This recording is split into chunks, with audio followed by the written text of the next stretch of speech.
Assalamu Walaikum. Hello friends, how are you? Welcome back to my another video. In this video, I am going to show you how to put a header only on last page in Affinity Publisher. Let's get started. Firstly, we have to open an Affinity Publisher document.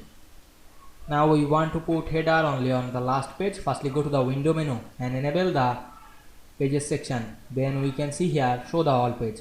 Then we go to the last page and double click on this. Then select the frame text tool option and draw a text frame top on the page. Then write anything on this text frame to your header text. You can write this.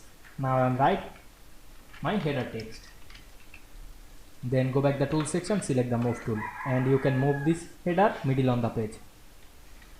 Then go to again the window menu and enable the layer option. Then go to the layer and select the header text and lock this layer. Then click outside of the page and check the all pages. Now we can see we insert header only on the last page very easily. I hope you enjoyed the video. Please like, comment, share and subscribe my channel. Thanks for watching.